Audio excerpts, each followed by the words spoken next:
그 집, 혹시 전세 살아요? 고급 한정식 집에서 울려 퍼진 차가운 조롱. 예비 시어머니 미자의 입가에는 비웃음이 가득했습니다. 어디서 근본도 없는 시장바닥 장사꾼 딸을 며느리로 들여? 거지 근성도 정도껏 해야지. 상견례 자리에서 쏟아진 인격 모독. 그 순간이었습니다. 어머니가 천천히 자리에서 일어나셨습니다. 그녀의 얼굴에서 모든 표정이 사라졌습니다. 그것은 폭풍 전의 고요함 같았습니다. 그 모습이 왠지 모르게 무서웠습니다. 잘 들었다. 어머니의 목소리는 작았지만 방 안의 공기를 얼려버릴 만큼 차가웠습니다. 하지만 그들은 몰랐습니다. 그 평범해 보이던 시장 아주머니의 진짜 정체를, 그리고 다음 날 그들의 앞에 나타날 충격적인 현실을. 전세 사냐고 비웃었던 그 오만한 여자는 곧 알게 될 것입니다. 누가 진짜 거지인지를. 복수는 차갑게 그리고 완벽하게 시작되었습니다. 시작하기 전에 무료로 눌러주시는 구독과 좋아요, 알림 설정은 똑순이 사랑방에 큰 힘이 됩니다. 지금 어디서 듣고 계신지 댓글 달아주세요. 그럼 지금부터 이야기를 시작하겠습니다. 서울의 구도심, 재개발 소문만 무성하고 10년째 삽 한 번 뜨지 않은 낡은 주택가. 그곳에 시간이 멈춘 듯한 오래된 2층 양옥집이 있었습니다. 대문은 칠이 벗겨져 군데군데 녹이 슬었지만 마당만큼은 먼지 하나 없이 정갈하게 쓸려 있었습니다. 그곳이 바로 저 지민과 어머니 옥분 여사의 보금자리였습니다. 그날 아침 새벽 5시, 옥분 여사는 언제나 그랬듯 가장 먼저 눈을 떴습니다. 평소보다 1시간이나 일찍 잠에서 깨신 것입니다. 에휴, 오늘이 바로 그날이구나. 내 딸이 저런 놈한테 시집을 가겠다고. 어머니는 마당으로 나가 손수 기른 고추와 상추를 따며 중얼거리셨습니다. 서리빨이 내린 찬 새벽 공기가 어머니의 거친 손을 훑고 지나갔습니다. 30년을 시장 바닥에서 억척같이 살아온 그 손은 추위 따위는 아무것도 아니었습니다. 지민이 녀석, 저렇게 떨어서야 어디 쓸 것인가. 내가 키울 때 너무 곱게만 키웠나? 아, 이 나이에 속 썩이기는. 어머니는 한숨을 푹 쉬며 고개를 저었습니다. 지난 3년 동안 딸이 가져온 남자를 관찰해온 결과 어머니의 결론은 뻔했습니다. 겉만 번지르르하고 속은 팔이 우글거리는 놈. 부엌으로 들어온 어머니는 정성스레 아침상을 차리기 시작했습니다. 된장찌개에 들어갈 두부를 직접 썰고 고등어를 정성스레 구우며 딸을 위한 아침을 준비했습니다.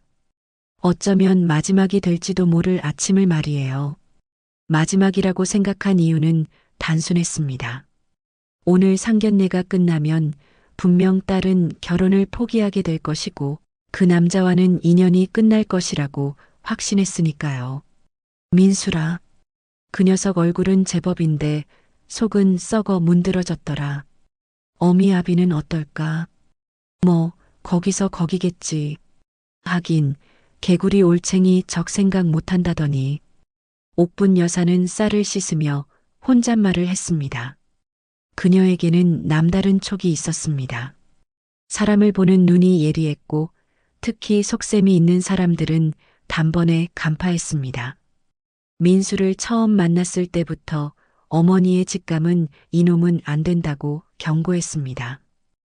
허우대만 멀쩡하고 자기 손으로 밥벌이 한번 제대로 해본 적 없는 온실 속 화초.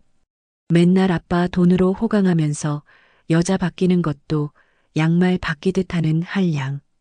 그것이 민수에 대한 어머니의 평가였습니다. 하지만 딸이 좋다고 죽고 못 산다고 하니 어쩔 수 없이 허락한 결혼이었습니다. 한번 크게 되어봐야 정신 차리겠지. 내가 막을수록 더 고집 부릴 것 뻔하고. 이것이 어머니의 속마음이었습니다.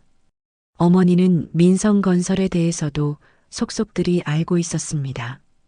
부실공사로 이미 몇 번 구설수에 올랐고 자금난으로 이리 뛰고 저리 뛰는 처지. 아마 오늘쯤이면 혼수 타령부터 시작하겠지. 어머니의 예상은 틀리지 않았습니다. 시계가 7시를 가리킬 무렵 지민의 방에서 부산한 소리가 들렸습니다. 엄마, 양말 어디 있어? 내 가방 봤어? 헤어 왁스는? 립스틱이 안 보여. 지민은 거울 앞에서 10번도 넘게 옷매무새를 고치고 있었습니다. 오늘은 3년을 만난 남자친구 민수 씨와의 상견례 날이었습니다. 손끝이 덜덜 떨렸습니다. 단순히 결혼 허락을 받는 자리가 아니었습니다. 민수 씨의 집안은 강남에서도 알아주는 건설사 사장님 댁이었고 예비 시어머니 되실 분은 깐깐하기로 소문난 분이었으니까요.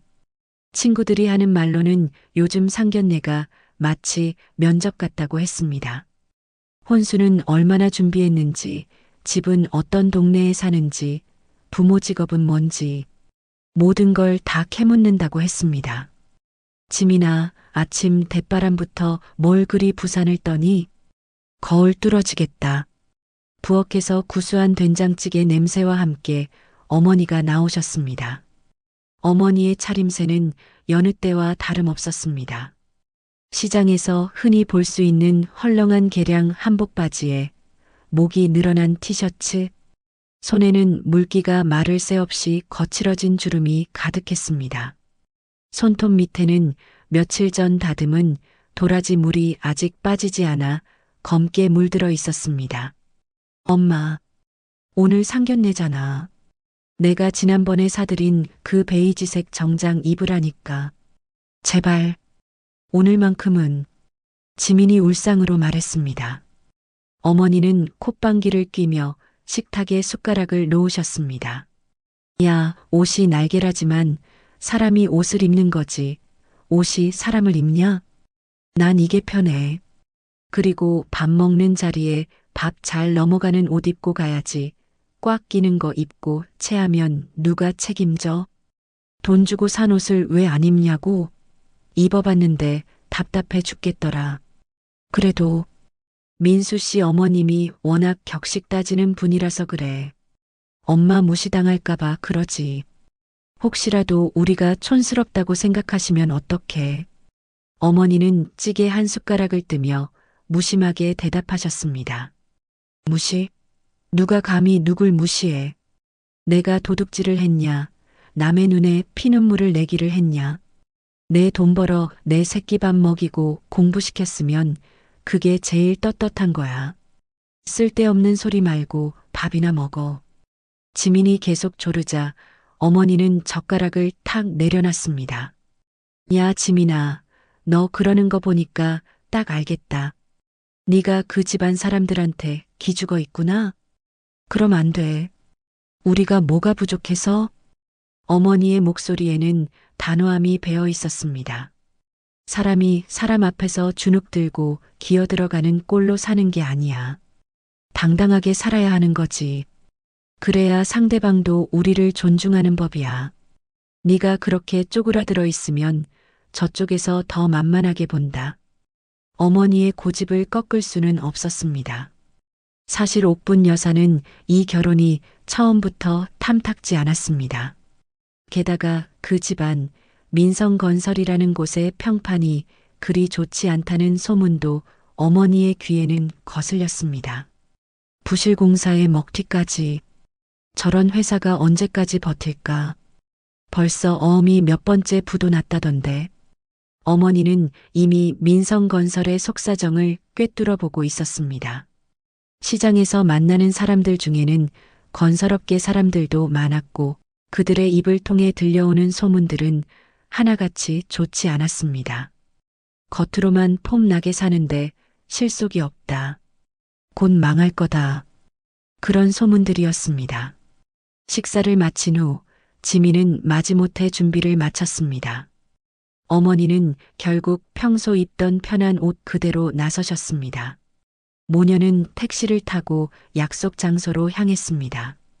강을 건너 강남으로 넘어가는 동안 창밖의 풍경은 점점 화려해졌습니다. 높게 솟은 빌딩 숲, 번쩍이는 외제차들. 지민은 점점 위축되어 제 무릎 위에 놓인 어머니의 투박한 손만 만지작거렸습니다.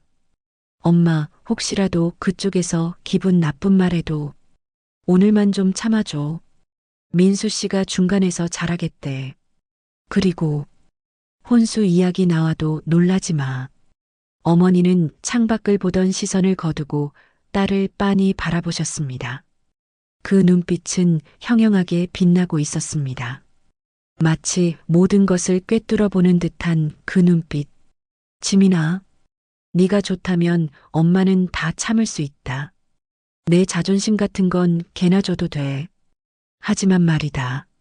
만약에, 아주 만약에 그 사람들이 너를, 내 귀한 딸을 조금이라도 하찮게 여긴다면 그건 못 참는다. 어머니의 목소리는 낮았지만 단단했습니다. 그때 민수에게서 문자가 왔습니다. 지민아, 도착했어? 우리 엄마가 오늘 기분이 좀 예민하시니까 웬만하면 엄마 말에 토달지 말고 내만 해줘. 부탁할게. 지민은 문자를 보고 가슴이 답답해졌습니다. 민수는 항상 이런 식이었습니다. 엄마가 기분이 나쁘면 지민더러 참으라고 하고 엄마가 불만이 있으면 지민더러 맞춰주라고 했습니다. 정작 자기는 중간에서 아무것도 하지 않으면서 말이죠. 그 문자가 왜 그리 불길하게 느껴졌는지 그때는 미처 알지 못했습니다. 약속 장소는 청담동의 최고급 한정식집 송현이었습니다. 입구부터 위압감이 들 정도로 웅장한 기와 지붕과 한복을 곱게 차려입은 직원들이 줄지어 서 있었습니다. 발레 파킹을 맡기는 외제차들 사이에서 우리가 내린 택시는 초라해 보였습니다. 어머, 택시 타고 오신 거예요? 현관에서 우리를 맞이한 직원의 말에 지민은 얼굴이 화끈거렸습니다. 지민은 어머니의 팔짱을 꽉 꼈습니다. 어머니를 보호하려는 것이었는지 제가 의지하려는 것이었는지 모를 만큼 꽉. 엄마 가자. 그래. 밥 한 끼 먹는데 대거리 따로 없네. 들어가자. 어머니는 주눅 들기는커녕 뒷짐을 지고 당당하게 걸음을 옮기셨습니다. 그 뒷모습이 왠지 모르게 거대해 보였습니다. 하지만 문을 열고 들어선 그 방 안에는 상상조차 하지 못한 수모가 기다리고 있었습니다. 그것도 지민이 평생 잊을 수 없을 만큼 치욕적이고 굴욕적인 수모가 말이죠. 어머니와 딸 두 사람의 인생을 송두리째 바꿔놓을 그 지독한 수모가 직원의 안내를 받아 들어간 별실 매화룸. 방 이름부터 고급스럽다며 자랑하는 직원의 말에 지민은 더욱 위축되었습니다. 한복을 곱게 차려입은 직원이 정중하게 인사를 했습니다. 안녕하세요. 오늘 상견례 자리 마련해 주신 박 사장님 가족분들께서 먼저 도착하셨습니다. 이쪽으로 안내해 드리겠습니다. 문을 열자 은은한 향이 코끝을 스쳤습니다. 고급스러운 인테리어와 은은한 조명이 방 전체를 감싸고 있었습니다. 그 안에는 예비시댁 식구들이 먼저 와 있었습니다. 민수와 그의 아버지 박 사장, 그리고 예비 시어머니인 미자가 앉아 있었습니다. 방 안에 들어서는 순간 숨이 턱 막히는 것 같았습니다. 공기 자체가 차갑고 무거웠습니다. 마치 법정에 들어서는 기분이었습니다. 미자는 그야말로 강남 사모님의 표본 같은 모습이었습니다. 머리부터 발끝까지 명품 로고가 박힌 옷으로 휘감고 있었습니다.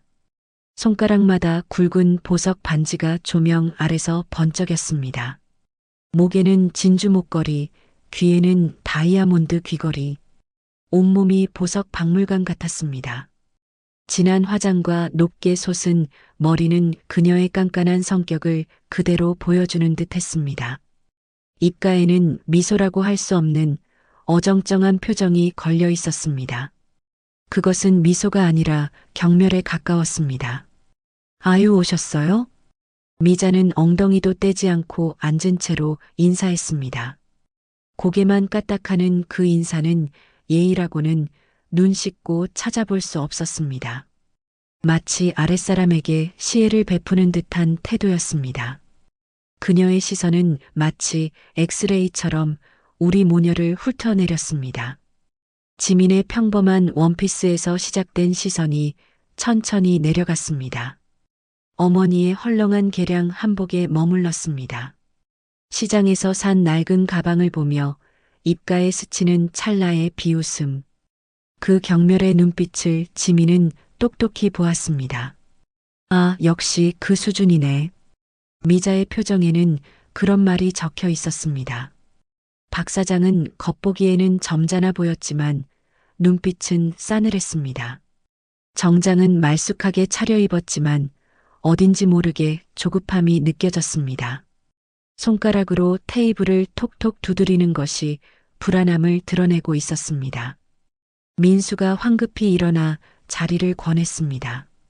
어머님, 오시느라 고생하셨죠? 차가 많이 막혔을 텐데. 여기 상석으로 앉으세요. 민수가 의자를 빼드리려 하자 미자가 찻잔을 탁 내려놓으며 날카롭게 쏘아붙였습니다. 민수야, 아직 결혼도 안 했는데 벌써 어머님 소리가 나오니?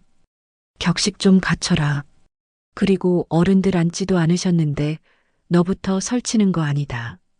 시작부터 찬물을 끼얹는 듯한 냉랭한 분위기.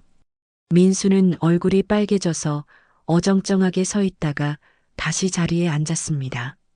죄송해요, 엄마. 그 한마디에 민수의 위치가 확실해졌습니다. 박 사장은 그저 허허 웃으며 딴청만 피우고 있었습니다.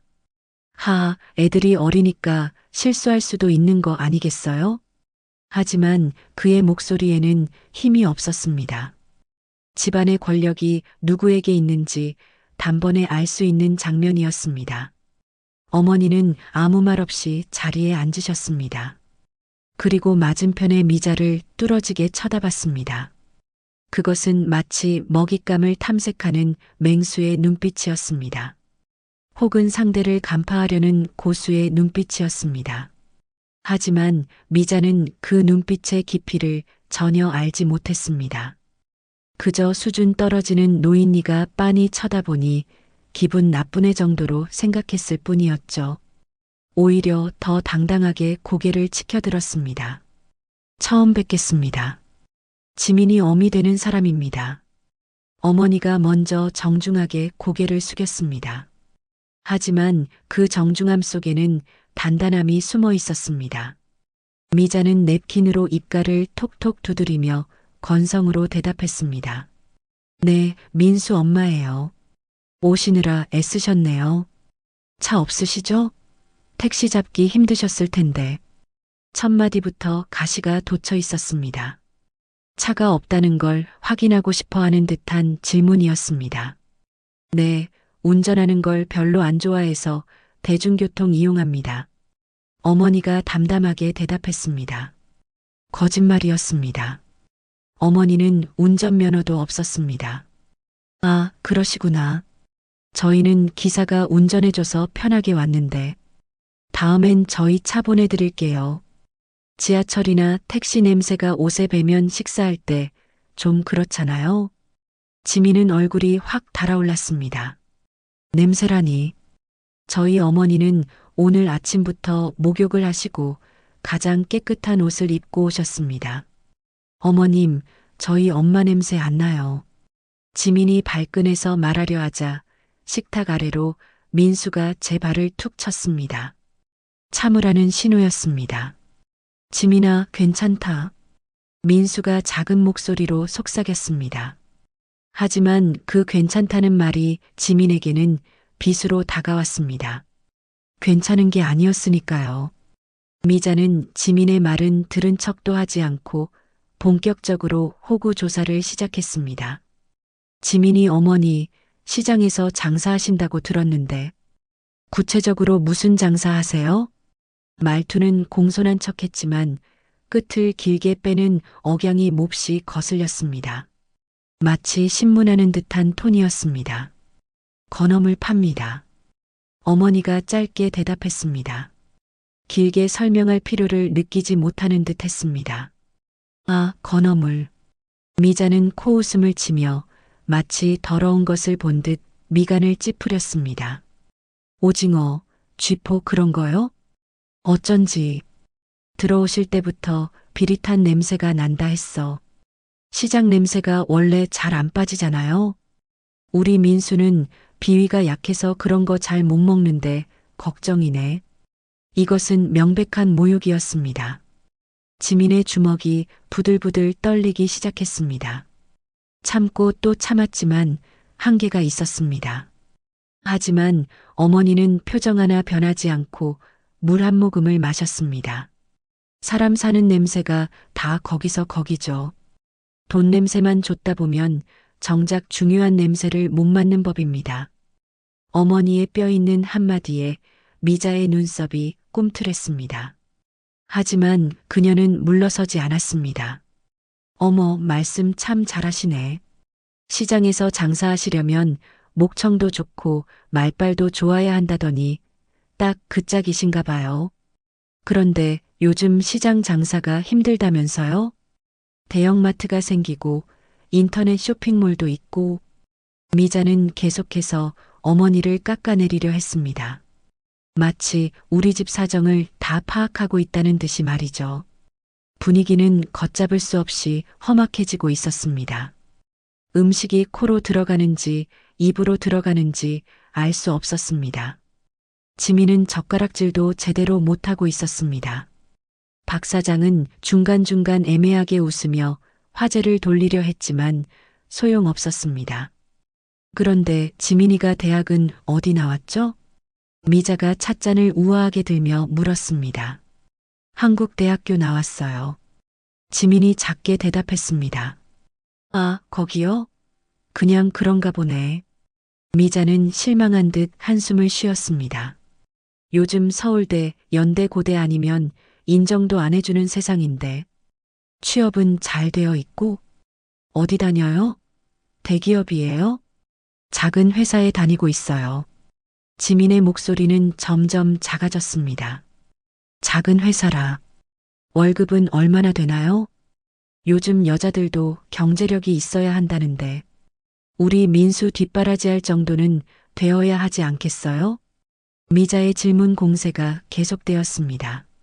하나하나가 우리의 경제적 상황을 떠보는 질문들이었습니다. 마치 면접관이 지원자를 심사하는 듯한 분위기였습니다.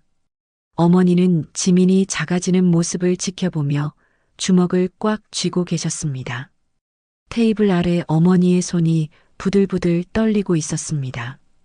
그때 웨이터가 들어와 전체 요리를 내왔습니다. 전복죽과 갈치조림 나갑니다. 맛있게 드세요. 하지만 아무도 젓가락을 들지 않았습니다. 분위기가 너무 차갑고 무거웠기 때문입니다. 어머, 이 전복죽 정말 비싼 건데. 미자가 혀를 차며 말했습니다. 한 그릇에 몇만 원 하는 거 아시죠? 평소에 이런 거 자주 드시나요? 또다시 은근한 공격이었습니다. 너희들이 평소에 이런 비싼 음식 먹을 형편이나 되냐는 뜻이었습니다. 박 사장이 중간중간 애매하게 웃으며 화제를 돌리려 했습니다. 하, 음식이 정말 맛있게 보이네요. 자, 우리 식사나 하면서 이야기해요. 하지만 미자는 멈출 생각이 없었습니다. 아, 그리고 말이 나온 김에 지민이 어머니 혹시 따로 하시는 투자나 그런 거 있으세요? 요즘은 부동산이라든지 주식이라든지 시장 장사만으로는 많이 힘드시죠? 계속되는 경제력 검증이었습니다. 미자는 마치 신용평가를 하듯 질문을 퍼부었습니다. 민수는 내내 고개를 푹 숙이고 있었습니다. 때로는 지민을 쳐다보며 미안하다는 듯 눈짓을 보냈지만 그뿐이었습니다. 엄마 앞에서 감히 말대꾸할 용기는 없어 보였습니다. 민수 씨, 뭔가 말씀해 주세요. 지민이 간청하듯 말했지만 민수는 시선을 피했습니다. 응? 엄마가 좀 직설적이셔서. 이해해줘, 지민아. 나중에 따로 이야기하자. 이런 남자와 결혼한다고? 지민의 마음속에 의문이 스멀스멀 피어올랐습니다. 3년을 사귀면서 알았던 민수가 이렇게 나약한 사람이었나 싶었습니다. 어머니는 조용히 물을 한 모금 마시며 상황을 지켜보고 계셨습니다. 그 차분함 속에 무언가 위험한 기운이 감돌고 있었지만 아직 아무도 눈치채지 못했습니다. 미자는 점점 더 대담해졌습니다. 상대방이 반박하지 않자 더욱 기세등등해진 것입니다. 참, 그리고 혹시 보험 같은 거 들어놓으신 거 있나요? 만약에 무슨 일이 생기면 우리 민수가 다 떠안아야 하잖아요. 미리미리 준비해 놓으셔야 될 텐데. 이제는 아예 노골적으로 우리를 짐짝 취급하고 있었습니다. 하지만 진짜 지옥은 이제부터 시작이었습니다. 메인 요리가 나오면서 미자의 본격적인 공격이 시작될 것이었으니까요. 그리고 그 마지막에는 결정적인 한마디가 기다리고 있었습니다. 그 집 전세 살아요? 지민도 어머니도 아직은 몰랐습니다. 그 한마디가 얼마나 큰 폭풍을 몰고 올지를, 그리고 그 폭풍의 중심에 서 있는 옥분 여사가 얼마나 무서운 사람인지를. 메인 요리인 갈비찜이 나왔지만 아무도 젓가락을 들지 않았습니다. 웨이터가 정성스럽게 상을 차려놓고 나갔지만 방 안의 분위기는 얼음장같이 차가웠습니다. 고급 한정식 집의 자랑인 갈비찜도 이 살벌한 분위기 앞에서는 무색해 보였습니다. 미자는 우아하게 와인잔을 흔들며 마치 신문하듯 질문을 퍼붓기 시작했습니다. 그 모습은 재판장에서 증인을 신문하는 검사 같았습니다. 차가운 시선으로 지민과 어머니를 번갈아 쳐다보며 입을 열었습니다. 우리 민수는 아시다시피 귀하게 자랐어요. 유학도 다녀왔고 지금 아빠 회사에서 경영 수업 받고 있죠. 손에 물 한 방울 안 묻히고 키웠어요. 미자는 마치 자랑이라도 하듯 목소리를 높였습니다. 하지만 그 자랑 속에는 상대방을 깎아내리려는 의도가 숨어 있었습니다. 그런데 지민이는 아버지가 일찍 돌아가셨다면서요? 편모스라에서 자라면 아무래도 보고 배운 게 부족할 텐데 우리 집안 분위기랑 잘 맞을지 모르겠네. 이 말에 지민의 얼굴이 새하얗게 변했습니다. 어릴 때 잃은 아버지 이야기를 이렇게 무기로 사용하다니. 가슴이 아프고 분했지만 말문이 막혔습니다. 말씀이 지나치시네요. 어머니가 숟가락을 탁 내려놓으며 낮게 경고했습니다. 그 목소리에는 경고의 의미가 담겨 있었습니다. 하지만 미자는 멈추지 않았습니다. 오히려 기세가 등등해져서 목소리를 높였습니다. 지나치다니요? 현실을 말하는 거예요, 현실을.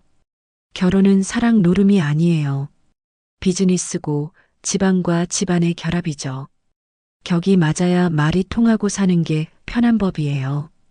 미자는 마치 강의를 하듯 거들먹거렸습니다. 자신이 세상의 진리를 말하고 있다는 듯한 표정이었습니다. 그래서 말인데 해올 건 다 준비되셨어요? 미자가 말하는 해올 것. 그것은 예단과 혼수를 뜻했습니다. 드디어 본색을 드러내는 순간이었습니다. 그녀가 핸드백에서 꼬깃꼬깃한 종이 한 장을 꺼내 테이블 위에 밀었습니다. 마치 계약서를 내미는 것처럼 당당했습니다. 제가 대충 적어봤어요. 이 정도는 기본인 거 아시죠? 지민은 떨리는 손으로 종이를 집어들었습니다. 눈을 의심했습니다. 글씨가 흔들려 보일 정도로 충격적이었습니다. 밍크 코트 2벌, 시어머니, 신우이용 각각 1천만 원. 명품 H사 가방, 시어머니용 500만 원, 신우이용 300만 원. 외제 세단, 도련님용 8천만 원. 현금 예단 5억 원. 이불 반상기 세트, 최고급 브랜드 3천만 원. 그 외에도 금반지, 다이아몬드 귀걸이, 진주 목걸이 등의 목록이 빼곡히 적혀 있었습니다. 혼수 목록은 2장에 걸쳐 빼곡히 적혀 있었습니다. 마치 백화점 VIP 고객 리스트를 보는 것 같았습니다. 합치면 10억은 좋게 넘을 금액이었습니다. 지민은 종이를 보며 현기증이 났습니다. 글자들이 춤을 추는 것 같았습니다. 이런 돈이 어디 있다는 말인가요? 어머님, 이건 저희 형편의 무리예요. 민수 씨랑은 간소하게 하기로 이야기 다 끝났는데요. 지민이 떨리는 목소리로 말했습니다. 목록을 보는 순간 현실감이 사라졌습니다. 이런 돈을 어디서 구한다는 말인가요? 평생 모아도 어려운 금액이었습니다. 박 사장이 당황하며 끼어들었습니다. 여보, 좀 그래. 첫 만남인데 액수가 좀. 하지만 미자는 남편의 말을 일축했습니다. 당신은 가만히 있어. 사업이나 제대로 해. 간소하게? 예, 너 지금 속꿉 장난하니? 미자가 버럭 소리를 질렀습니다. 갑자기 변한 목소리에 방 안이 얼어붙었습니다. 웨이터들도 복도에서 놀라 발걸음을 멈췄을 정도였습니다. 너희가 들어올 신혼집이 얼만 줄 아니? 반포에 있는 30억짜리 아파트야, 30억. 네가 몸만 덜렁 들어와서 그 비싼 집에 살겠다고? 양심이 있어야지, 양심이. 날로 먹으려는 것도 유분수지. 미자의 목소리는 점점 커졌습니다. 마치 시장 바닥에서 흥정하는 것 같았습니다. 품이고 뭐고 다 사라진 모습이었습니다. 민수는 고개를 푹 숙인 채 식탁보 무늬만 세고 있었습니다. 지민이 도움을 요청하는 눈빛으로 바라봤지만 외면했습니다. 민수 씨, 말 좀 해봐. 지민이 애원하듯 쳐다봤습니다. 하지만 민수는 기어들어가는 목소리로 말했습니다. 지민아, 그래도 엄마가 하라는 대로 하는 게 나중에 뒤탈도 없고 우리도 나중에 편할 거야. 그 비겁한 모습에 지민은 눈물이 핑 돌았습니다. 내가 이런 남자를 믿고 결혼을 결심했다니. 3년이라는 시간이 허망하게 느껴졌습니다. 어머니는 조용히 앉아서 이 모든 상황을 지켜보고 계셨습니다. 표정 하나 변하지 않는 모습이 오히려 더 무서웠습니다.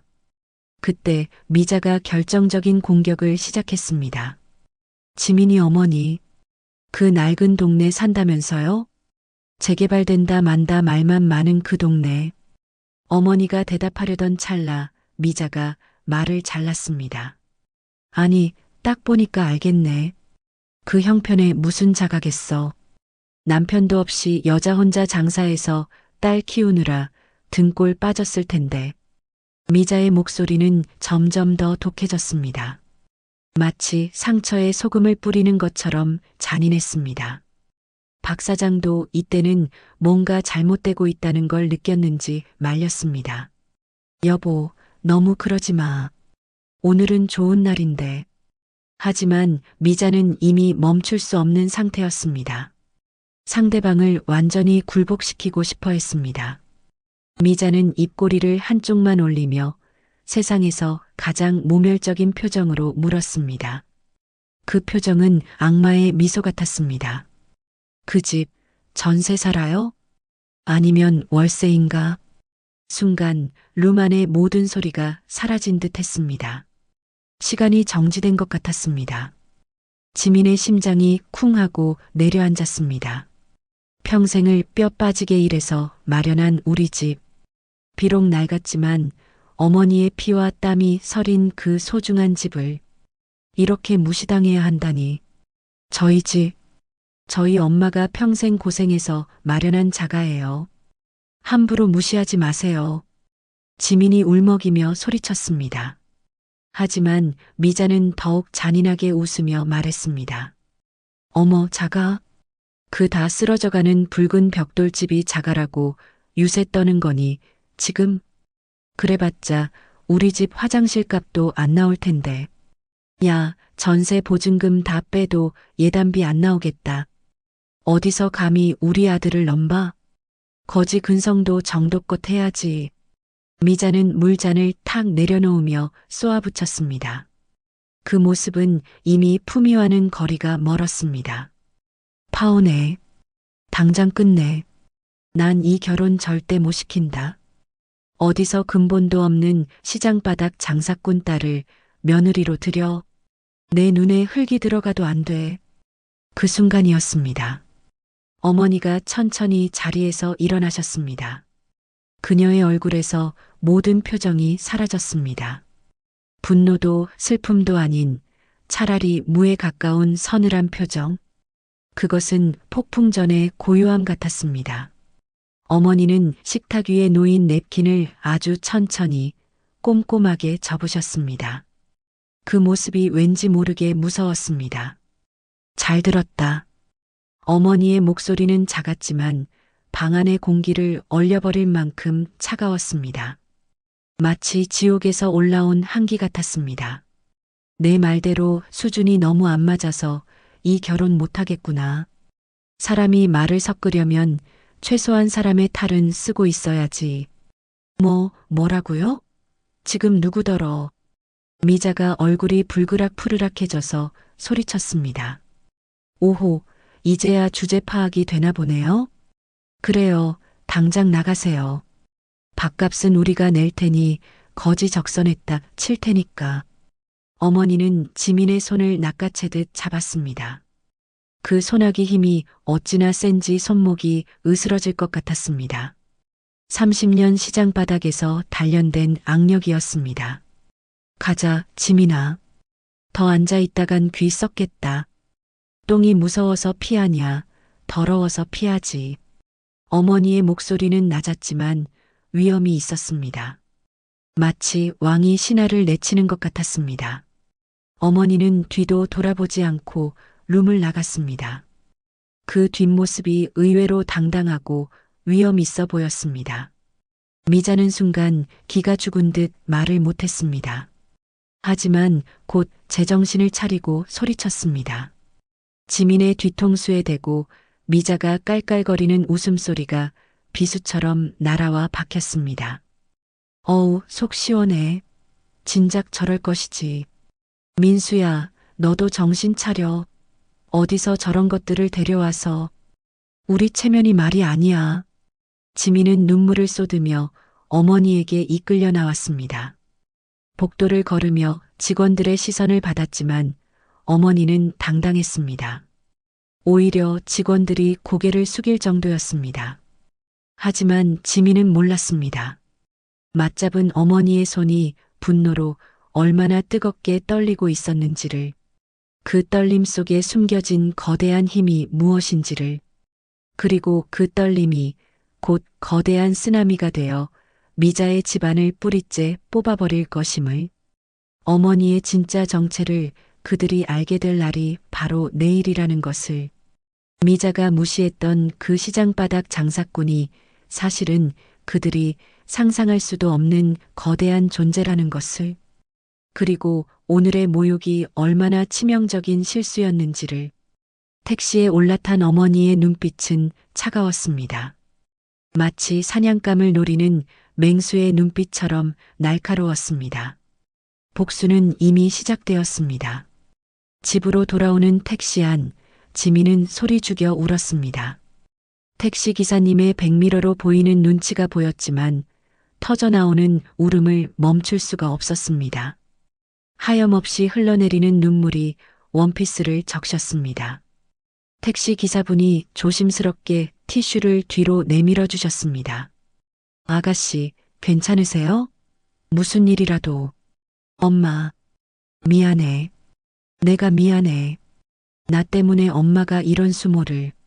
내가 그 남자를 잘못 봤어. 3년 동안 뭘 본 거지.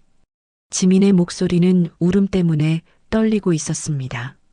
가슴이 찢어질 것 같이 아팠습니다. 3년이라는 시간이 한순간에 무너져 내렸습니다. 그동안 민수에게 느꼈던 사랑도, 결혼에 대한 설렘도 모든 게 거짓말 같았습니다. 거지 근성이라는 그 여자의 말이 계속 귓가에 맴돌았습니다. 어머니는 아무 말씀 없이 창밖만 바라보셨습니다. 스쳐 지나가는 한강의 야경을 바라보는 어머니의 눈빛은 지민이 한 번도 본 적 없는 낯선 것이었습니다. 그것은 슬픔이 아니었습니다. 분노도 아니었습니다. 그것은 명백한 살기였습니다. 차가우면서도 불타오르는 모순적인 감정이었습니다. 택시기사가 조심스럽게 물었습니다. 혹시 무슨 안 좋은 일이라도 있으셨나요? 뒤에서 우시는 소리가. 어머니가 간단히 대답했습니다. 괜찮습니다. 조용히 가주세요. 그 목소리는 평소와 달랐습니다. 낮고 차갑고 단단했습니다. 무언가 결심을 굳힌 사람의 목소리였습니다. 집에 도착하자마자 지민은 방으로 들어가 이불을 뒤집어 쓰고 오열했습니다. 베개에 얼굴을 묻고 소리내어 울었습니다. 왜 사람이 사람을 이렇게 무시할 수 있지? 우리가 뭘 잘못했다고. 어머니는 부엌으로 가서 냉수 한 사발을 벌컥벌컥 들이키셨습니다. 찬물이 목구멍을 타고 내려가면서 열을 식혔습니다. 하지만 가슴속 불은 더욱 타오르고 있었습니다. 감히 내 딸을 전세 사냐고? 거지 근성이라고? 어머니는 컵을 싱크대에 탁 내려놨습니다. 그리고는 안방으로 들어가 문을 잠그셨습니다. 안방 구석, 어머니가 시집올 때 가져왔다는 낡은 자개장. 겉보기에는 평범한 전통 가구였습니다. 하지만 그 안에는 아무도 모르는 비밀이 숨어 있었습니다. 어머니는 자개장 가장 아래 칸에 숨겨둔 비밀 금고를 여셨습니다. 익숙한 손놀림으로 비밀번호를 눌렀습니다. 1975년 남편이 돌아가신 해, 철컥하는 둔탁한 소리와 함께 문이 열렸습니다. 그 안에는 현금 다발이 들어있지 않았습니다. 대신 누런 서류 봉투들이 빽빽하게 꽂혀 있었습니다. 각 봉투에는 깔끔한 글씨로 라벨이 붙어 있었습니다. 강남구 부동산 한 권, 주식 포트폴리오, 현재 가치, 채권 및 어음 보유 현황. 어머니는 그중 하나를 꺼내 펼쳤습니다. 서류를 보며 차가운 미소를 지으셨습니다. 강남구 논현동 빌딩 대지 300평, 소유주 박옥분. 강남구 청담동 상가 건물 지하 1층에서 지상 5층, 소유주 박옥분. 서초구 반포동 아파트 단지 조합원, 지분 15세 대분. 민성건설 발행 1차 부도 어음 매입 증서, 채권액 50억. 민성건설 발행 2차 회사채 매입 증서, 채권액 30억. S전자 주식 보유 현황, 3만 주, 현재 가치 100억. K전자 주식 보유 현황, 2만 주, 현재 가치 50억. 네이버 주식 보유 현황, 5천 주, 현재 가치 20억. 그렇습니다. 옥분 여사는 단순한 건어물 장수가 아니었습니다. 그것은 완벽한 위장이었습니다. 젊은 시절 25에 남편을 잃고 혼자 남은 어머니는 절망에 빠졌습니다. 하지만 포기하지 않았습니다. 시장 바닥에서 억척같이 돈을 벌면서도 그녀에게는 남다른 촉이 있었습니다. 1980년대 남들이 강남은 너무 멀다며 거들떠보지 않던 땅을 샀습니다. 1990년대 아무도 주목하지 않던 IT 주식에 투자했습니다. IMF 때는 헐값에 나온 빌딩들을 주워 담았습니다. 재개발 소문이 나기 몇 년 전부터 미리 해당 지역 부동산을 매입했습니다. 남들이 욕심낼 때 팔고 남들이 무서워할 때 사라. 이것이 어머니의 투자 철학이었습니다. 40년 동안 한 번도 큰 손실을 본 적이 없었습니다.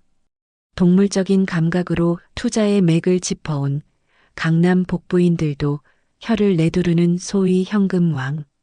그것이 바로 지민의 어머니 옥분 여사의 진짜 정체였습니다.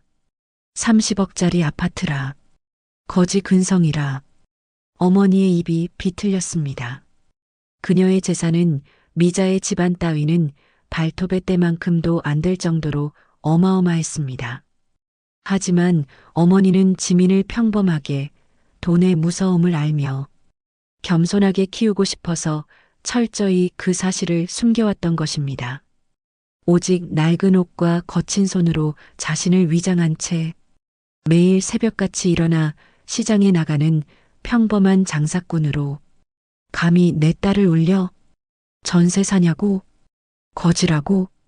어머니의 목소리는 점점 낮아졌습니다.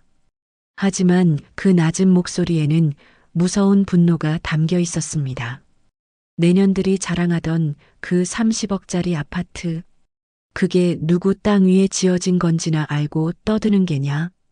사실 민순이가 사는 반포 아파트의 부지 일부는 과거 어머니의 소유였고 재건축 과정에서 알박기가 아닌 협조를 통해 조합원 지분을 여러 개 가지고 계셨던 것입니다.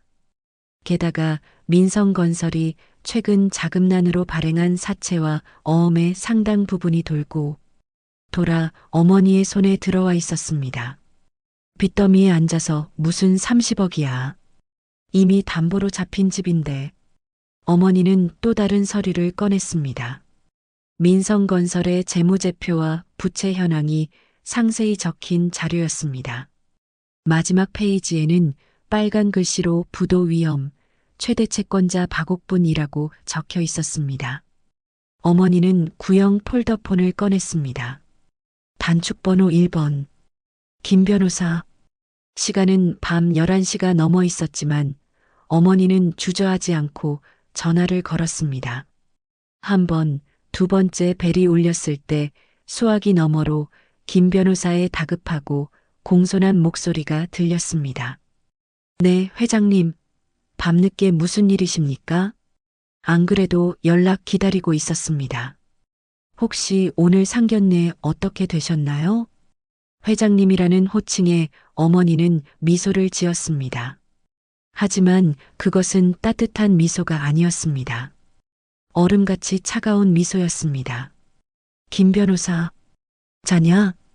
아닙니다, 회장님. 깨어 있습니다.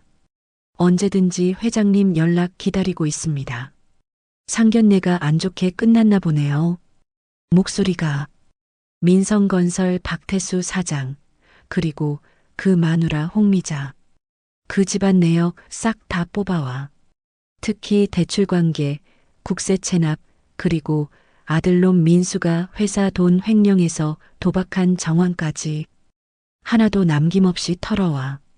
김 변호사의 목소리가 긴장되었습니다. 회장님, 갑자기 민성건설은 왜? 혹시 무슨 일 있으셨습니까? 설마 그쪽에서 실례를. 실례? 어머니가 낮게 웃었습니다.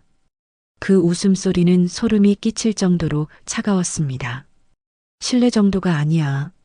모독이지, 모독. 내 딸더러 거지라고 했어. 전세 사느냐고 물으면서 비웃었고 근본 없는 시장바닥 장사꾼 딸이라고 했어. 김 변호사는 숨을 턱 막혔습니다. 30년 넘게 어머니와 일해오면서 이런 모욕을 당한 것은 처음이었습니다. 그럴 수가. 감히 회장님을. 당장 모든 자료 준비하겠습니다. 법무팀 총동원해서 밤새 작업하겠습니다. 어머니는 낮게 으르렁거렸습니다. 사냥을 좀 해야겠다. 아주 더럽고 시끄러운 쥐새끼들이 내 밥상에 똥을 뿌렸어. 그냥 잡는 걸로 안 된다. 가죽을 벗겨서 광장에 매달아야겠어. 어머니의 목소리엔 서리빨이 맺혀 있었습니다. 김 변호사는 30년 넘게 어머니와 일해왔지만 이렇게 무서운 목소리는 처음 들어봤습니다. 알겠습니다, 회장님. 민성건설 완전히 박살내겠습니다. 우리가 가진 모든 수단 동원하겠습니다. 그리고 내일 아침 일찍 민성건설 앞에서 만나자. 가져갈 서류들 다 준비해놓고, 그리고 기자들도 몇 명 불러놔. 경제지, 일간지 가리지 말고 구경거리가 필요할 테니까. 네, 회장님. 바로 연락 돌리겠습니다. 내일 아침 8시에 민성건설 앞에서 대기하겠습니다. 전화를 끄는 어머니는 창밖을 바라보며 중얼거렸습니다. 밤하늘에는 별이 하나도 보이지 않았습니다. 마치 복수의 밤을 상징하는 것 같았습니다. 전세 살아요? 거지 근성? 근본 없는 시장바닥 장사꾼? 어머니는 서류를 다시 금고에 넣으며 혼잣말을 계속했습니다. 내일은 누가 진짜 거지인지 보여주마. 누가 진짜 근본 없는 인간인지. 그때 지민의 방에서 흐느끼는 소리가 들렸습니다. 어머니는 잠시 걸음을 멈췄습니다. 딸의 울음소리를 들으니 가슴이 찢어지는 것 같았습니다. 지민아, 엄마가 꼭 복수해 줄게. 네가 당한 수모, 엄마가 100배로 갚아줄게. 그 오만한 년들이 무릎 꿇고 빌게 만들어줄게. 어머니는 다시 금고를 열고 또 다른 서류를 꺼냈습니다. 민성건설 주요 거래처 목록, 민성건설 대출은행 리스트, 민성건설 하도급 업체 현황, 사업이 뭔지도 모르는 주제에 건설업이 얼마나 무서운 세계인지 보여줘야겠어. 어머니는 마지막으로 핸드폰을 들고 문자를 하나 더 보냈습니다. 김 변호사에게 추가로 은행 쪽에도 연락해. 민성건설 대출 연장 절대 불가하다고 통보해. 그리고 하도급 업체들한테도 연락 돌려. 내일부터 민성건설과 거래 중단하라고. 모든 준비가 끝났습니다. 내일이면 민성건설과 홍미자 일가는 지옥을 맛보게 될 것입니다. 밤이 깊어갔지만 어머니의 복수는 이제 막 시작되었습니다. 시계는 자정을 넘어가고 있었지만 어머니의 눈은 번뜩이고 있었습니다. 그리고 내일 미자와 민성건설 일가는 자신들이 얼마나 큰 실수를 했는지 깨닫게 될 것입니다. 시장바닥 장사꾼이라고 무시했던 그 여자가 사실은 그들의 생사를 좌우할 수 있는 거대한 존재였다는 것을. 다음 날 아침 8시 민성건설 본사 앞은 평소와 다른 분위기에 휩싸여 있었습니다. 여러 대의 검은색 세단이 건물 앞에 일렬로 세워져 있었고 정장을 차려입은 사람들이 서류 가방을 들고 서 있었습니다. 김 변호사가 가장 앞에 서서 시계를 보며 기다리고 있었습니다. 그의 뒤에는 법무팀 직원 5명과 회계사 2명이 긴장한 표정으로 대기하고 있었습니다. 모두들 밤을 새워 준비한 티가 역력했습니다. 회장님 오신다. 김 변호사가 작게 중얼거렸습니다. 길 저편에서 평범한 택시 한 대가 천천히 다가오고 있었습니다. 하지만 그 택시에서 내린 사람은 어제와 전혀 다른 모습이었습니다. 옥분 여사가 택시에서 내렸습니다. 어제의 헐렁한 옷차림은 온데간데 없었습니다. 깔끔한 검은색 정장에 진주 목걸이, 그리고 위험 있는 표정. 30년간 사업계를 주름 잡아온 진짜 모습이었습니다. 회장님, 모든 준비 완료했습니다. 김 변호사가 공손히 인사했습니다. 수고했다. 기자들은 경제일보, 한국경제, 그리고 인터넷 언론사 3곳에서 나와 있습니다. 좋아. 시작하자. 어머니는 민성건설 건물을 올려다봤습니다. 15층짜리 건물이었지만 어머니 눈에는 하루살이처럼 보잘것없어 보였습니다. 어제 내 딸을 울린 대가를 치러야지. 그때 건물 안에서 박 사장이 평소처럼 출근하려던 중이었습니다. 하지만 건물 앞에 이상한 상황을 보고 당황했습니다. 여러 대의 검은 세단과 정장 입은 사람들, 그리고 기자들까지. 뭐지? 무슨 일이야? 박 사장이 경비실에 물어봤지만 경비원도 모른다고 했습니다. 그때 어머니가 택시에서 내리는 모습을 봤습니다. 박 사장은 어제 상견례에서 봤던 그 여자라는 것을 알아봤습니다. 저 사람. 어제 지민이 어머니 아닌가? 박 사장은 뭔가 이상하다는 생각이 들어 밖으로 나왔습니다. 미자도 쇼핑을 마치고 돌아오던 참에 이 광경을 목격했습니다. 여보, 저기 봐. 어제 그 시장 아줌마가 왜 저기 있어? 그리고 저 사람들은 뭐야? 박 사장과 미자는 상황을 전혀 이해할 수 없었습니다.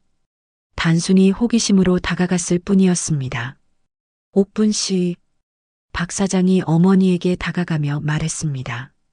여기서 뭐 하시는 거예요? 이 사람들은 또 누구고요? 미자도 쇼핑백을 들고 뒤따라왔습니다. 어머, 정말 그 시장 아줌마네. 여기서 뭘 하는 거야?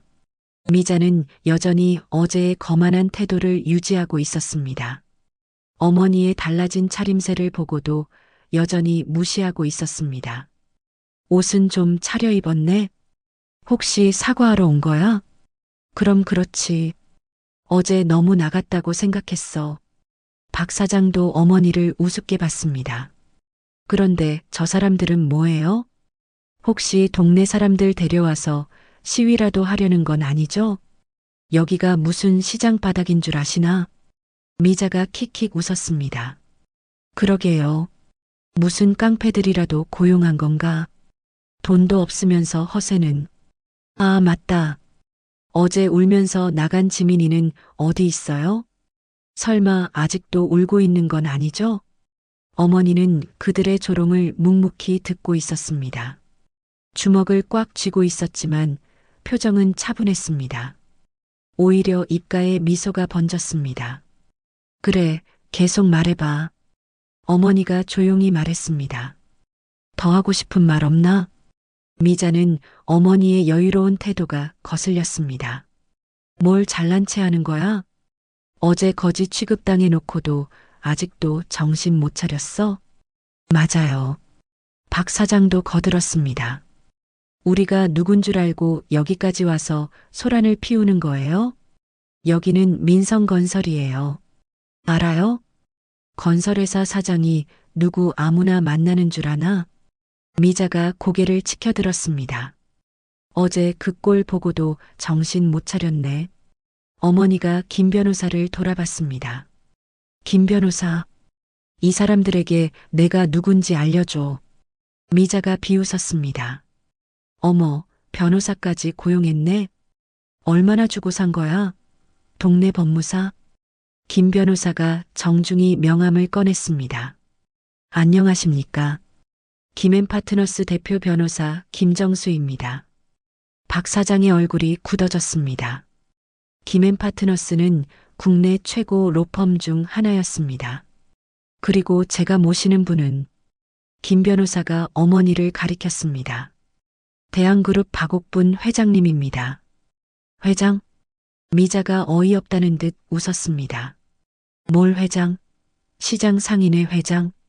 대한그룹 총수이십니다. 김 변호사가 차분히 설명했습니다. 대한민국 부동산업계 10위 안에 드는 기업의 총수십니다. 순간 분위기가 얼어붙었습니다. 박 사장과 미자의 얼굴에서 혈기가 쫙 빠졌습니다. 뭐라고요? 박 사장이 말을 더듬었습니다. 대한그룹이라고요? 미자도 비틀거렸습니다. 대한그룹은 모르는 사람이 없었습니다. 하지만 총수가 누구인지는 철저히 비밀이었던 것입니다. 거짓말이에요. 미자가 소리쳤습니다. 어제까지 시장에서 생선 팔던 사람이 갑자기 재벌? 말이 되는 소리를 해요. 어머니가 차가운 미소를 지었습니다. 거짓말? 김 변호사, 증명해줘. 김 변호사가 서류 가방에서 두꺼운 파일을 꺼냈습니다. 여기 대한그룹 회사 등기부등본입니다. 그리고 이건 국세청 납세증명서. 모두 박옥분 회장님 명의로 되어 있습니다. 박 사장이 서류를 받아들고 한참을 쳐다봤습니다. 글자가 제대로 보이지 않을 정도로 손이 떨렸습니다. 이럴 수가. 정말 회장님이세요? 그런데 더 중요한 게 있어. 어머니가 한 발 다가섰습니다. 나는 민성건설의 최대 채권자이기도 하지. 김 변호사가 또 다른 서류를 꺼냈습니다.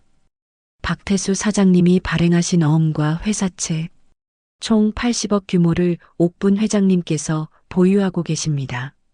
박 사장이 주저앉을 뻔했습니다. 80억을 언제? 2019년 1차 어음 50억. 김 변호사가 차분히 읽어내렸습니다. 2021년 2차 회사채 30억. 모두 옥분 회장님 명의로 매입된 것입니다. 미자가 어머니에게 달려들려다가 경비원들에게 막혔습니다. 이건 사기예요. 함정이야. 계획된 거잖아요. 어머니가 미자를 냉정하게 쳐다봤습니다. 함정? 계획? 네가 어제 내 딸한테 한 말 기억나? 미자의 얼굴이 새하얗게 질렸습니다. 그건 거지 근성이라고 했지? 어머니의 목소리가 점점 커졌습니다. 근본 없는 시장바닥 장사꾼 딸이라고 했지? 주변에 구경꾼들이 몰려들기 시작했습니다. 민성건설 직원들도 창문으로 고개를 내밀고 있었습니다. 전세 사는지 물어보면서 비웃었지? 30억짜리 아파트 자랑하면서 우리 집을 무시했지? 어머니가 한 걸음 더 다가갔습니다. 그럼 이제 네가 대답해봐. 너희는 오늘부터 어디서 살 거냐? 김 변호사가 빨간 봉투를 내밀었습니다. 반포 아파트 강제 경매 개시 결정문입니다. 담보대출 연체로 인한 조치입니다. 그리고 이건 80억 원 상환 요구서입니다. 박 사장과 미자가 완전히 무너졌습니다. 어제까지만 해도 건설회사 사장의 아내로 거들먹거렸던 미자는 이제 길거리에서 대굴대굴 구르고 있었습니다. 회장님, 저희가 잘못했습니다. 박 사장이 무릎을 꿇었습니다. 미자도 어쩔 수 없이 바닥에 엎드렸습니다. 죄송해요. 정말 죄송해요. 몰랐어요. 정말 몰랐어요. 하지만 어머니의 마음은 이미 굳어 있었습니다. 몰랐다고? 그게 변명이 되나? 사람을 무시할 때는 상대가 누군지 알아보고 해야지. 기자들의 플래시가 터지고 있었습니다. 재벌 총수 상견례에서 모욕당해 복수 같은 기사 제목이 벌써 머릿속에 떠오르는 것 같았습니다. 한 기자가 마이크를 들이밀었습니다. 회장님, 어제 상견례에서 정확히 무슨 일이 있었습니까? 어머니가 당당하게 대답했습니다. 이 사람들이 제 딸을 거지라고 불렀습니다. 전세 사느냐고 비웃으면서 근본 없는 시장바닥 장사꾼 딸이라고 했죠. 기자들이 흥미진진하게 받아 적었습니다. 그래서 복수를 결심하신 건가요? 복수가 아니라 정당한 채권 회수입니다. 어머니가 미소를 지었습니다. 다만 상환 시기를 좀 앞당겼을 뿐이죠. 민성건설 직원들이 창문에 주르르 몰려 구경하고 있었습니다. 저게 우리 회사 최대 채권자라고? 회장님이 시장 아줌마한테 돈을 빌렸다고? 웅성웅성 소리가 들렸습니다. 미자가 바닥을 치며 울부짖었습니다. 이럴 수는 없어. 이건 사기야. 계획된 함정이라고. 어머니가 미자를 내려다보며 차가운 목소리로 말했습니다. 함정? 네가 입만 조금 조심했으면 아무 일도 없었을 텐데. 사람을 함부로 대하면 이런 일이 생기는 거야. 이게 바로 인과응보라는 거지. 구경꾼 중 한 아주머니가 혀를 찼습니다. 아이고, 사람을 봐서 무시를 하든가. 재벌 총수를 거지 취급했으니 저런 꼴 나는 거지. 또 다른 사람이 맞장구 쳤습니다. 그러게 말이야.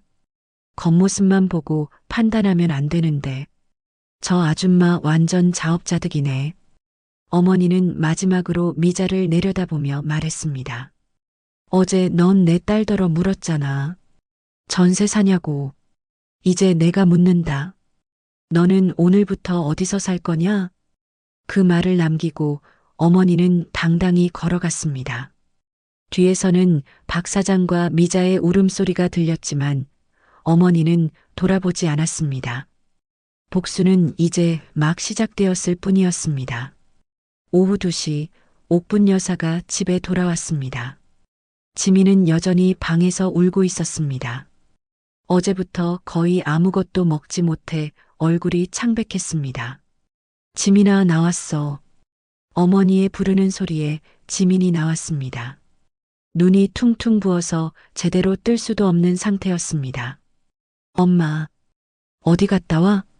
아침부터 안 보이더라. 어머니는 지민을 거실로 데려가 앉혔습니다. 그리고 차분한 목소리로 말을 시작했습니다.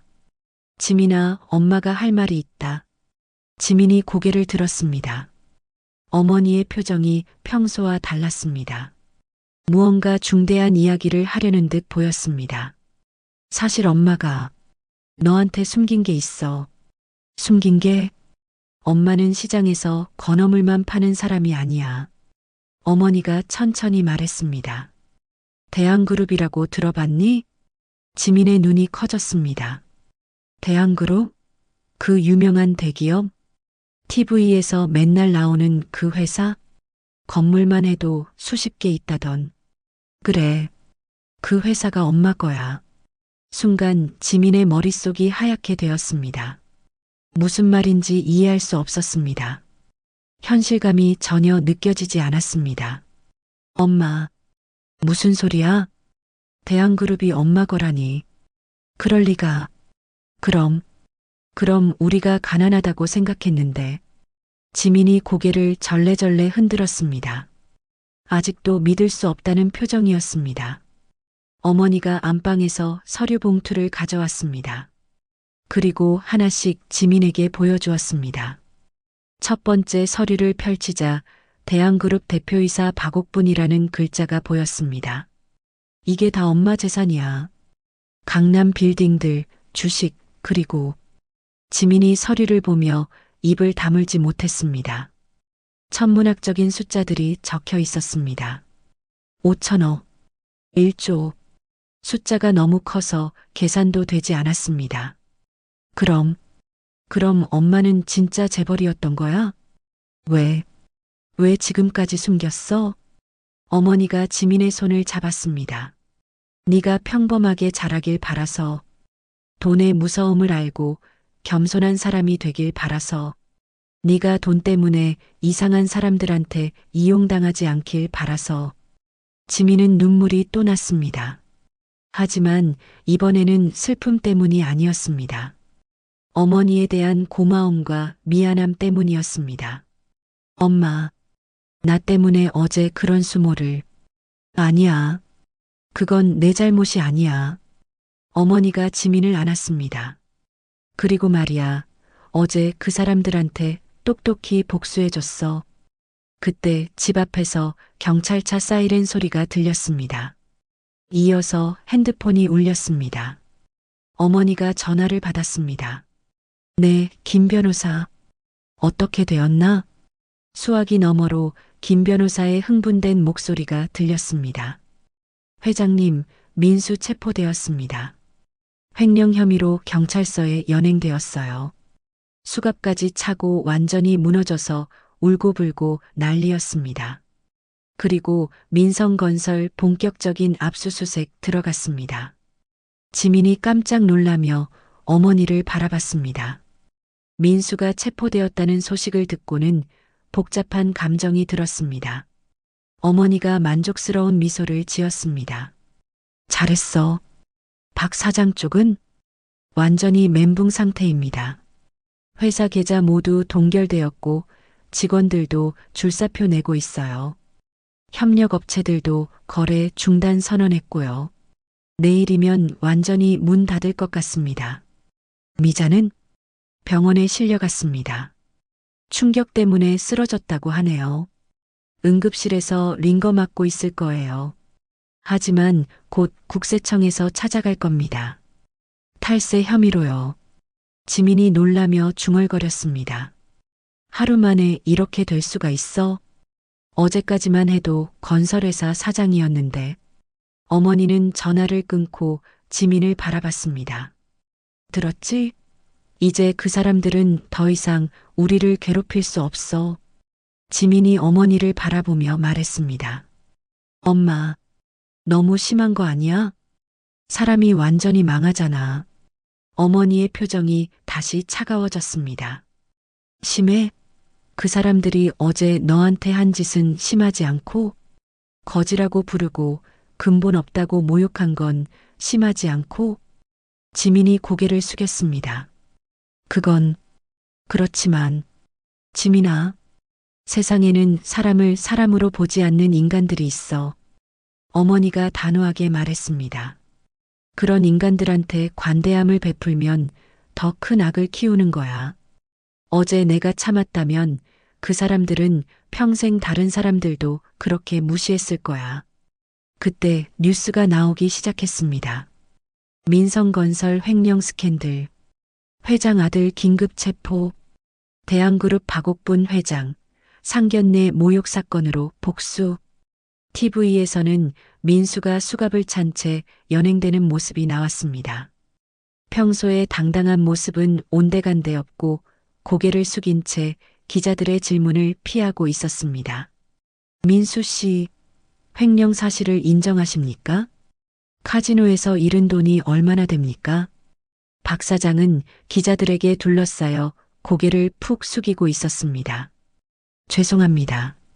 저희가 잘못했습니다. 목소리가 떨리고 있었습니다. 대한그룹 측은 민성건설에 대한 80억 원 상환 요구와 함께 앵커가 계속해서 뉴스를 전했습니다. 어제 상견례 자리에서 대한그룹 박옥분 회장의 따님을 모욕한 사건이 발단이 되었는데요. 현재 민성건설은 사실상 파산 상태에 이르렀습니다. 지민이 TV를 보며 복잡한 표정을 지었습니다. 3년을 사귄 남자친구가 수갑을 찬 모습을 보니 착잡했습니다. 사랑했던 감정과 배신감, 그리고 안타까움이 뒤섞였습니다. 저 사람이 정말 내가 좋아했던 사람이 맞나? 지민이 중얼거렸습니다. 엄마, 민수 씨가 정말 횡령을 했어? 응. 카지노에서 도박하다가 빚이 생겼거든. 어머니가 담담하게 설명했습니다. 회사 돈 3억을 빼돌려서 도박 빚을 갚았어. 그걸 은근슬쩍 넘어가려고 했던 거지. 지민은 충격을 받았습니다. 자신이 사랑했던 남자가 그런 사람이었다니. 내가 정말 그런 사람을 좋아했던 거야? 어머니가 지민의 어깨를 토닥였습니다. 그래서 엄마가 처음부터 반대한 거야. 사람을 제대로 볼 줄 아는 눈을 키워야 해. 그때 또 전화가 왔습니다. 이번에는 기자들이었습니다. 회장님, 인터뷰 요청이 빗발치고 있습니다. 어떻게 할까요? 어머니가 단호하게 대답했습니다. 사양한다고 해. 우리가 피해자지 가해자가 아니야. 그냥 정당한 채권 회수를 했을 뿐이라고. 저녁 뉴스에서는 더 자세한 내용이 나왔습니다. 민성건설 하루 만에 완전 몰락. 직원들 집단 사표, 협력업체들도 등 돌려. 한 직원과의 인터뷰도 나왔습니다. 회장님이 갑자기 돈이 없다고 하시더라고요. 월급도 못 준다고. 어떻게 하루 만에 이럴 수가 있죠? 미자의 인터뷰도 나왔습니다. 병상에서 초췌한 모습으로 나온 그녀는 완전히 다른 사람이 되어 있었습니다. 어제의 화려한 명품 옷차림은 온데간데 없고 병원 가운만 입고 있었습니다. 저희가 잘못했습니다. 박옥분 회장님께 정말 죄송하다고 지민 씨한테도 진심으로 사과드리고 싶어요. 제가 너무 교만했어요. 하지만 이미 늦었습니다.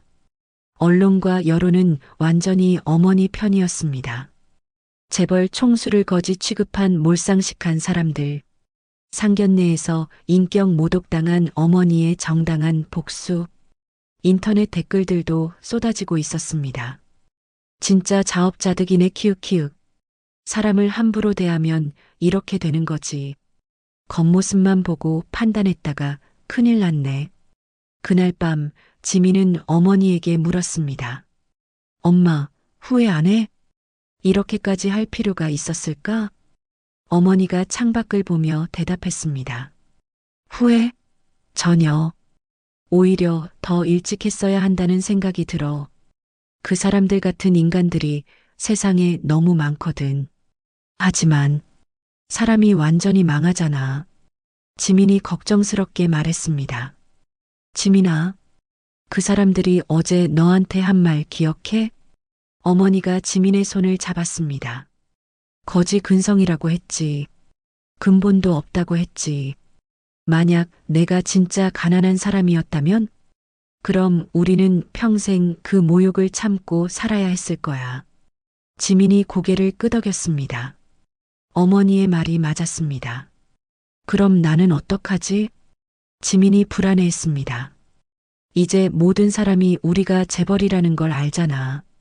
어머니가 지민을 바라봤습니다. 그건 네가 정할 일이야.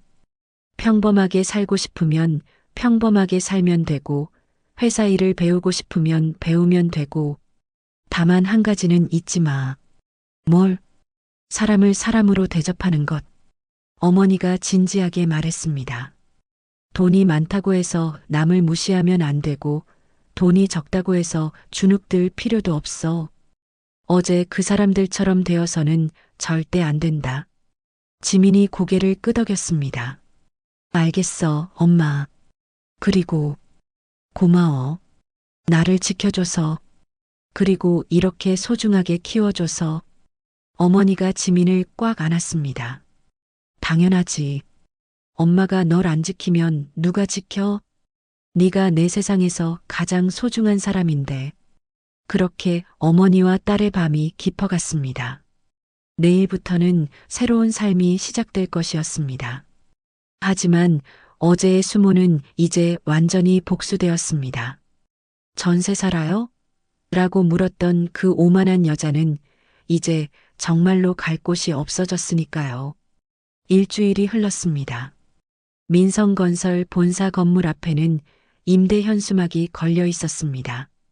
한때 번화했던 로비는 텅 비어 있었고 경비원마저 사라진 상태였습니다.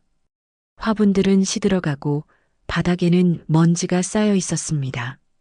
박 사장은 매일 빈 사무실에 혼자 앉아 있었습니다. 직원들은 모두 떠났고 전화도 끊겼습니다. 책상 위에는 독촉장과 고발장만 수북이 쌓여 있었습니다. 30년을 이렇게 일궈왔는데 박 사장이 벽에 걸린 회사 연역을 바라보며 한숨을 쉬었습니다. 창업할 때부터 지금까지의 사진들이 걸려 있었지만 이제는 모두 무의미해졌습니다. 여보, 이제 어떻게 하지? 내가 뭘 잘못했을까? 박 사장이 중얼거렸지만 대답해줄 사람은 아무도 없었습니다. 미자는 아직 병원에 입원해 있었고 민수는 구치소에 있었으니까요. 그날 오후 박 사장에게 마지막 타격이 왔습니다. 법무법인에서 온 집행관들이 사무실로 들어왔습니다. 박태수 씨시죠? 강제집행 명령서입니다. 오늘부로 이 건물에서 퇴거하셔야 합니다. 박 사장이 서류를 받아들고 손이 덜덜 떨렸습니다. 제발 며칠만 더 시간을. 아직 정리할 것들이 많아서 죄송합니다. 법원 명령이라서요. 집행관이 냉정하게 말했습니다. 2시간 안에 개인 물품만 가지고 나가세요. 그 외 모든 물품은 압류 대상입니다. 박 사장은 빈 박스에 사진 몇 장과 개인 용품들을 담았습니다. 30년간 이룩해온 모든 것이 하루아침에 사라졌습니다. 창업할 때 받은 첫 계약서, 가족 사진, 직원들과의 회식 사진, 모든 것이 추억이 되어버렸습니다. 건물을 나서며 뒤돌아본 민성건설 간판이 떼어지고 있었습니다. 30년 역사가 한순간에 사라지는 모습이었습니다. 한편 미자는 병원 침대에서 뉴스를 보고 있었습니다. 민성건설 완전 폐업. 채무 규모 200억 추정. 박민수 횡령 혐의로 구속영장 청구. 미자의 눈에서 눈물이 흘러내렸습니다. 어제까지만 해도 강남 사모님이라고 우쭐했는데 이제는 빚더미에 앉은 신세가 되었습니다. 병실 문이 열리며 간호사가 들어왔습니다. 환자분, 병원비 문제로 원무과에서 오시래요. 미자의 가슴이 철렁 내려앉았습니다. 이미 신용카드는 모두 정지되었고 통장에는 돈이 한 푼도 없었습니다. 원무과에서 직원이 차갑게 말했습니다. 현재 병원비 체납액이 500만 원입니다. 오늘 중으로 정산하지 않으면 퇴원하셔야 해요. 제발 며칠만 더. 미자가 애원했지만 소용없었습니다. 환자분, 면회 오셨어요. 간호사가 알려줬지만 미자는 고개를 저었습니다. 아무도 안 만날래요. 사실 면회 오는 사람도 없었습니다. 평소에 친하다고 했던 강남 사모님들은 모두 연락을 끊었습니다. 어머, 미자 언니 진짜 그 사람이었어? 나는 처음부터 뭔가 이상하다고 생각했어. 뒤에서 수군거리는 소리까지 들렸습니다. 골프 모임에서도 제명당했고 백화점 VIP 카드도 정지되었습니다. 평소에 언니, 언니하며 따르던 사람들도 모두 등을 돌렸습니다. 그날 저녁 병원비를 낼 돈조차 없어진 미자는 퇴원해야 했습니다. 짐이라고 해봐야 병원에서 입던 옷 한 벌 뿐이었습니다. 명품 가방들은 이미 모두 압류당했으니까요. 갈 곳이 없어진 그녀는 어쩔 수 없이 시외버스를 타고 고향으로 향했습니다. 버스 요금조차 아껴야 하는 신세가 되었습니다. 20년 만에 돌아간 시골집은 완전히 낡아 있었습니다. 문짝은 삐걱거리고 마당에는 잡초가 무성했습니다. 서울을 떠날 때 다신 안 돌아올 거야 라고 했던 그 집에 결국 돌아온 것입니다. 이웃들은 미자를 보고 수군거렸습니다. 미자 아니야? 서울에서 잘 산다더니 왜 왔지? 뉴스에서 봤는데 남편 회사 망했다던데. 아이고, 그 잘난 척 하던 것도 다 가짜였네. 미자는 고개를 숙이고 집으로 들어갔습니다. 전기도 끊어져서 어둠 속에서 혼자 앉아 있었습니다. 촛불 하나로 밤을 보내야 하는 처지가 되었습니다. 내가 뭘 잘못했지? 미자가 혼잣말을 했습니다. 그냥 격에 안 맞는다고 했을 뿐인데. 하지만 이미 돌이킬 수 없었습니다. 구치소에서 민수는 더욱 비참한 상황에 처해 있었습니다. 같은 방 수감자들은 그를 재벌 도련님이라며 놀렸습니다. 야, 박민수. 아빠한테 돈 좀 붙여달라고 해봐. 아빠도 거지 됐다고? 그럼 엄마한테. 엄마도 거지라고? 그럼 너는 뭐야, 거지의 아들. 수감자들의 조롱은 날이 갈수록 심해졌습니다. 민수는 벽을 보며 계속 울었습니다. 3년을 사귄 지민에게 편지를 썼지만 답장은 오지 않았습니다. 첫 번째 편지. 지민아, 나 정말 잘못했어. 우리 다시 시작할 수 없을까? 엄마도 진심으로 사과한다고 했어. 제발 한 번만 면회 와줘. 두 번째 편지. 지민아, 답장이 없어서 걱정돼. 나 여기서 정말 힘들어. 우리 3년 동안의 추억을 생각해서라도. 세 번째 편지. 지민아, 제발 한 번만. 나 정말 잘못했다고. 하지만 그 편지들은 모두 반송되었습니다. 지민은 이미 그들과 완전히 인연을 끊었으니까요.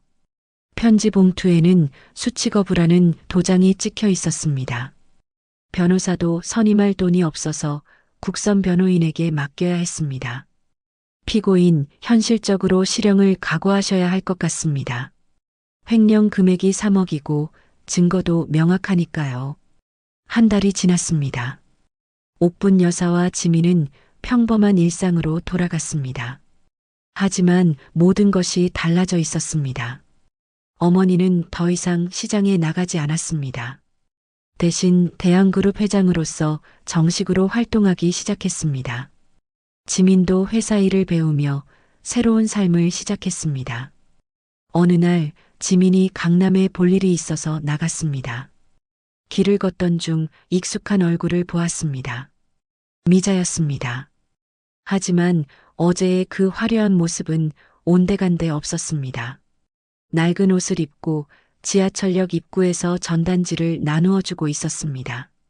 한때 명품으로 온몸을 치장했던 그 사람이 이제는 초라한 모습이었습니다. 사람들은 전단지를 받지 않고 그냥 지나갔습니다. 어떤 사람은 대놓고 피해서 갔습니다. 전단지 받아가세요. 부동산 매물 있어요. 정말 좋은 조건이에요. 미자의 목소리는 쉬어 있었습니다. 한때 건설회사 사장 부인이었던 사람이 이제는 길거리에서 전단지를 나누고 있었습니다. 더 아이러니한 것은 부동산 전단지를 나누고 있다는 점이었습니다. 어떤 젊은 남자가 미자를 보고 말했습니다. 아줌마, 집 없어요? 전세로라도 구하세요. 그 말에 미자의 얼굴이 굳어졌습니다. 전세라는 단어가 얼마나 아픈지 이제야 알게 된 것입니다. 지민은 잠시 멈춰서서 미자를 바라봤습니다. 동정심이 들기도 했지만 어제의 모욕이 떠올랐습니다. 거지 근성, 근본 없는 시장바닥 장사꾼이라고 했던 그 말들이요. 그 집 전세 살아요? 라고 비웃으며 물었던 그 순간이 떠올랐습니다. 이제는 그 미자가 노숙자가 될 위기에 처해 있었습니다. 미자도 지민을 알아봤습니다. 눈이 마주치는 순간 미자의 얼굴이 새하얗게 변했습니다. 전단지를 떨어뜨릴 뻔했습니다. 하지만 지민은 다가가지 않았습니다. 그냥 조용히 돌아서서 갔습니다. 복수는 이미 끝났고 이제는 각자의 길을 가야 할 시간이었습니다. 미자는 지민이 사라지는 뒷모습을 바라보며 무릎이 꺾였습니다. 내가 그런 말을 했구나. 이제야 자신의 잘못을 깨닫기 시작했습니다. 그날 저녁 지민은 어머니에게 이 일을 이야기했습니다. 엄마, 오늘 민수 어머니 봤어. 지하철역에서 전단지 나누고 있더라. 어머니는 무덤덤하게 반응했습니다. 그래, 그럴만하지. 조금 불쌍하더라. 지민이 조심스럽게 말했습니다. 어머니가 지민을 바라봤습니다. 지민아, 불쌍하다고 느끼는 게 정상이야. 그게 바로 네가 그 사람들과 다른 점이야. 하지만 그렇다고 해서 그 사람들이 한 일이 용서되는 건 아니야. 사람을 함부로 대한 대가를 치르는 거지. 지민이 고개를 끄덕였습니다. 어머니의 말이 맞았습니다. 불쌍하다고 느끼는 것과 용서하는 것은 다른 문제였습니다. 그리고 말이야. 어머니가 덧붙였습니다. 저 사람들이 진정으로 반성했다면 좋겠지만 아마 지금도 자기들은 억울하다고 생각할 거야. 운이 나빠서 하필 재벌을 만나서 그런 식으로 생각하겠지. 실제로 미자는 처음에는 그렇게 생각하고 있었습니다.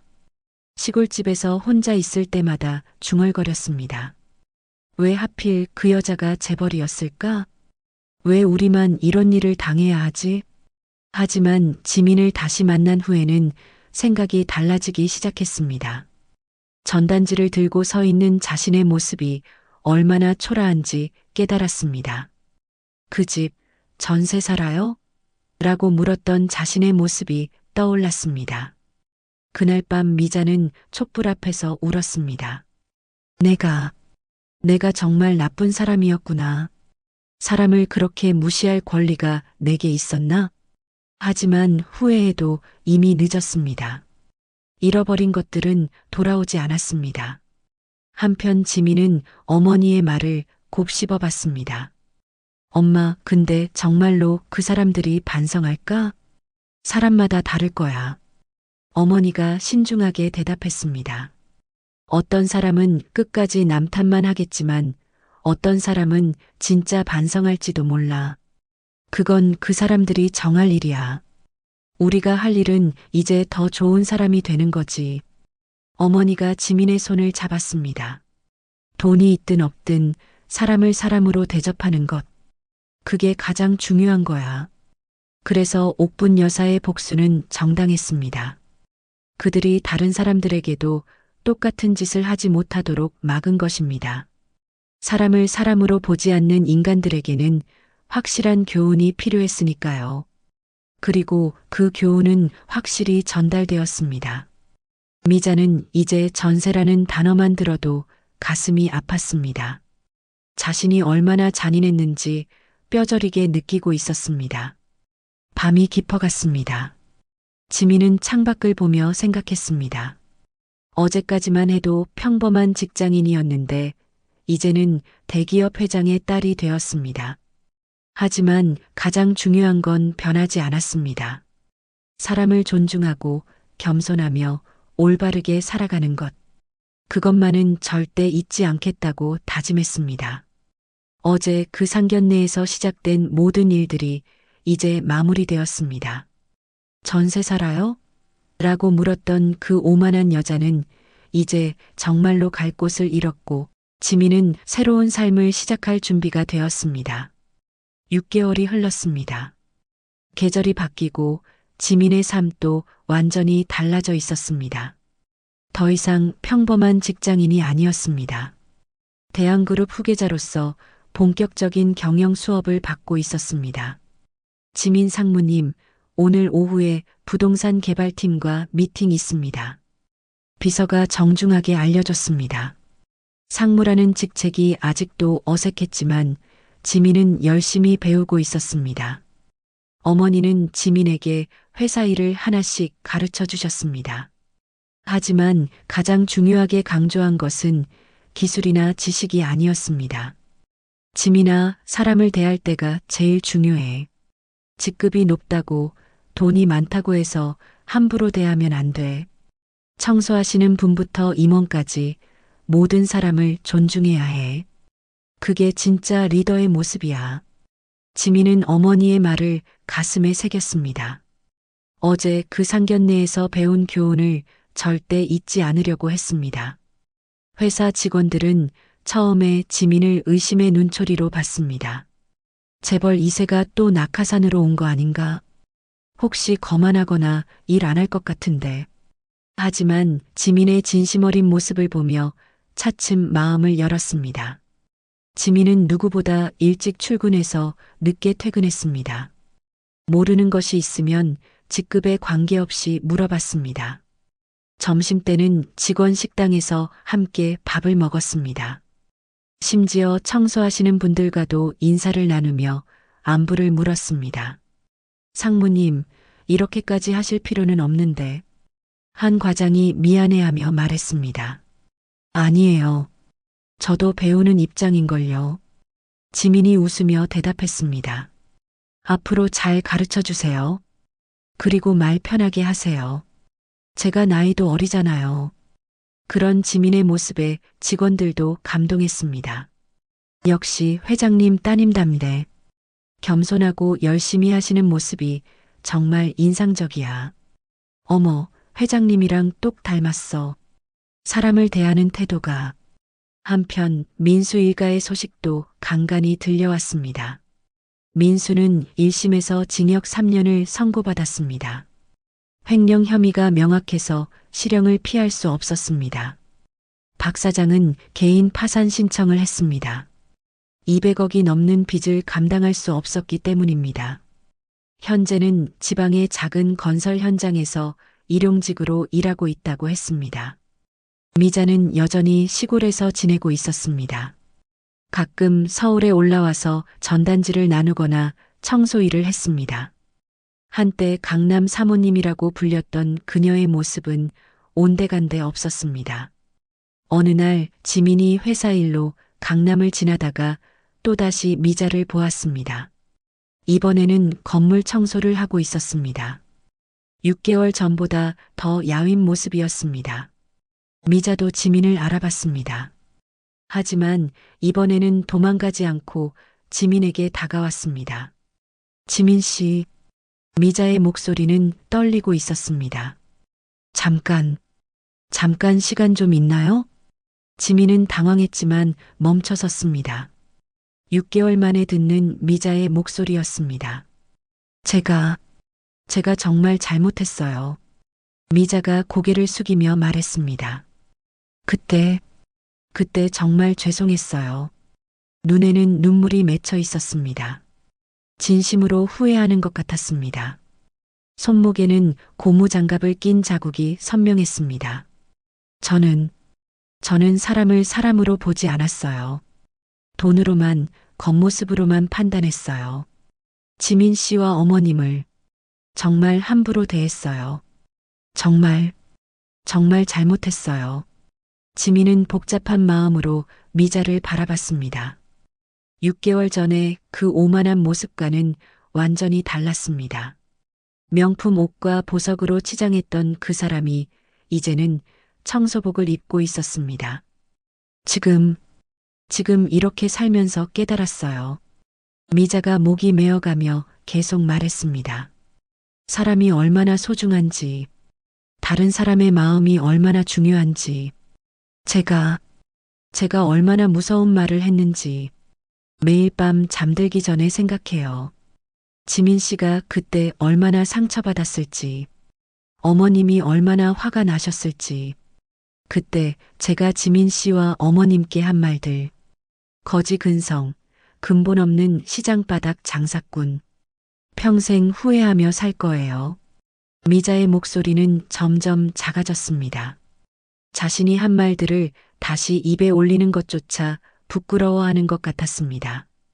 지민은 한동안 말이 없었습니다. 그리고 조용히 말했습니다. 저도 많이 아팠어요.